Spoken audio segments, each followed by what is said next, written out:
Hi guys, நான் ஆக்னேஷ் பேசுகிறேன். இன்றைக்கி என்ன பார்க்க போகிறோம் பார்த்தீங்கன்னா, குக்கீஸ் ஹேக் பார்க்க போகிறோம். குக்கீஸ் ஹேக்னு எடுத்தோன்னே நீங்கள் உடனே ஸ்கிரிப்ட் லெவலில் போகுமா அப்படின்னு நினைக்காதீங்க. ரொம்ப சிம்பிளாக தான் சொல்லி தருவோம். ஜாவாவும் கிடையாது, பைத்தானும் கிடையாது. அது வர போகிற வீடியோவில் எப்படி நம்ம ஸ்கிரிப்ட் யூஸ் பண்ணி எப்படி ஹேக் பண்ணுறது அதெல்லாம் பார்க்கலாம். இப்போ ஜஸ்ட் மோஸ்ட்லி பார்த்தீங்கன்னா சிம்பிளாக தான் நான் வீடியோ போட்டுக்கிட்டு இருக்கேன். ஃபஸ்ட் ஒன் என்ன பார்த்தோன்னா, வைஃபை எப்படி ஹேக் பண்ணுறது 2 செகண்டில் அப்படின்னு சொல்லிட்டு போட்டிருப்பேன்.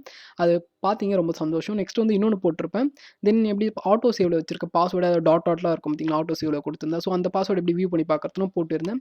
இதில் என்ன குக்கீஸ் ஹேக் பண்ணலாம். குக்கீஸ்க்கு வந்து ஸ்கிரிப்ட் போட்டு தான் நம்ம ஹேக் பண்ணணுமா, அந்த குக்கீஸ் எல்லாம் நம்ம ப்ரௌசர்லேருந்து அப்படி தான் பண்ண முடியுமா அப்படிலாம் கிடையாது. ரொம்ப சிம்பிள் வே. நிறைய பேர் பார்த்தீங்கன்னா அதை கண்டுக்கவே மாட்டாங்க. ஆட்டோ சேவில் தான் எல்லாரும் நிறைய பேர் கொடுத்துருப்பாங்க. பட் ஆனால் எந்த இடத்துல ஸ்டோர் ஆகிக்கும் நிறைய பேருக்கு தெரியாது. ரொம்ப சிம்பிள் தான். ஜஸ்ட் நீங்கள் ஃபயர் பாக்ஸ் ஓப்பன் பண்ணி ஃபயர் பாக்ஸாக இருக்கட்டும், குரோமா இருக்கட்டும், எதுவும் என்ன இருக்கட்டும், ஒன்றும் ப்ராப்ளம் இல்லை. லாகின் அண்ட் பாஸ்வேர்டு இருக்குது பார்த்தீங்களா, அதை கிளிக் பண்ணுங்கள். கிளிக் பண்ணி நீங்கள் பண்ண ஆட்டோ சேவ் கொடுத்த எல்லாமே பார்த்தீங்கன்னா இதுக்குள்ளே தான் இருக்குமே. தெரியுதா உங்களுக்கு? ஸோ உங்களுக்கு எந்த பாஸ்வேர்டு இருக்குமோ ஜஸ்ட்டு இப்போ எனக்கு வந்து கூகுள் அக்கௌண்ட் பாஸ்வேர்டுனா கூகுள் அக்கௌண்ட் கிளிக் பண்ணிக்கலாம்.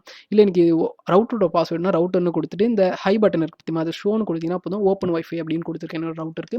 ஸோ ஈஸியாக நீங்கள் தெரிஞ்சுக்கலாம். இதுவே எம்ஐ அக்கௌண்ட்டாக இருந்தால் எம்ஐ அக்கௌண்ட் கிளிக் பண்ணிங்கன்னா பாஸ்வேர்டு தெரியும். பட் ஆனால் எம்ஐ அக்கௌண்ட் நான் காட்ட விரும்பல. ஸோ அதனால் அது இதை மட்டும் பார்த்துக்கணும். ஸோ என்ன நம்மளுக்கு தெரியுமோ அது ஜஸ்ட் நான் ஒரு சிங்கிள் கிளிக் பண்ணிவிட்டு நான் வியூ பண்ணனா போதும், எனக்கு எல்லாமே தெரிஞ்சிடும்.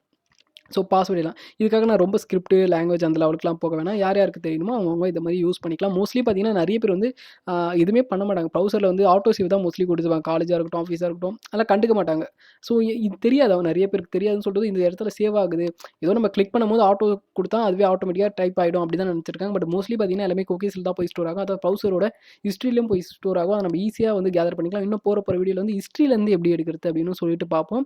இல்லை அந்த ப்ரௌசரை யூஸ் பண்ணி அதுக்குள்ளே இருக்கிற ஸ்கிரிப்டை யூஸ் பண்ணி அதுக்குள்ளே இருந்து லாக்லாம் எப்படி எடுக்கிறதுன்னு சொல்லிட்டு வர வீடியோவில் பார்ப்போம். ஓகே, இந்த வீடியோ பிடிச்சிருந்தா நீங்கள் பண்ண வேண்டியது ஒன்று தான். லைக் பண்ணுங்கள், ஷேர் பண்ணுங்கள். முக்கியமாக அதை நம்ம சப்ஸ்கிரைப் பண்ணிடுங்க. தேங்க்ஸ் ஃபார் வாட்சிங்.